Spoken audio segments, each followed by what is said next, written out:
और आज आवश्यकता इस बात की है, क्या शहीद आजम भगत सिंह ने कभी ये सोचा होगा कि जब आजादी का अमृत महोत्सव मनाया जाएगा तो मेरे देश में 3.5 करोड़ बेटियां मां के पेट में मार दी जाएंगी।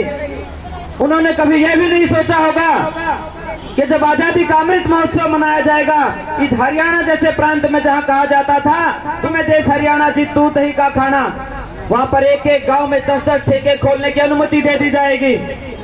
उन्होंने कभी यह भी नहीं सोचा होगा कि इस देश का नौजवान नशे की गिरफ्त में बहा दिया जाएगा, षड्यंत्र के तहत उसको रोजगार ना दे करके शराब दे दी जाएगी ताकि वो नशे में टल्ली रहे और अपने अधिकारों की बात ना कर सके।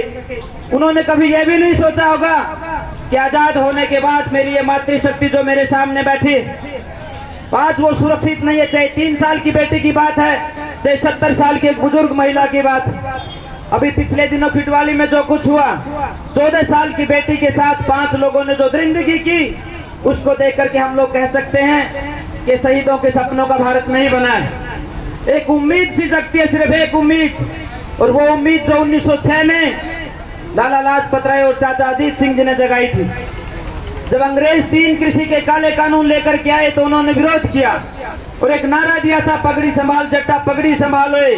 और वो नारा आज जब देश आजादी के अमृत महोत्सव को मनाता है तो वो गायब हो जाता है। 700 से ज्यादा किसान मार दिए जाते हैं और देश के हुक्मरान बोलते नहीं। ये इन लोगों की हत्या नहीं है, ये शहीदों के अरमानों की हत्या है, शहीदों के विचारों की हत्या है। और जो व्यक्ति, जो कौम इस पूरे देश का पेट भरती है, उसी से मैं ये उम्मीद कर सकता हूं कि हमें आज शहीदों के सपनों को साकार करना है। ये प्रण हमें लेना है कि अपने गांव के नौजवान को हम खुद नशे से बचाएंगे। हम प्रयास करेंगे कि हमारे गांव की मां बहन बेटी का मान सम्मान सुरक्षित रहेगा।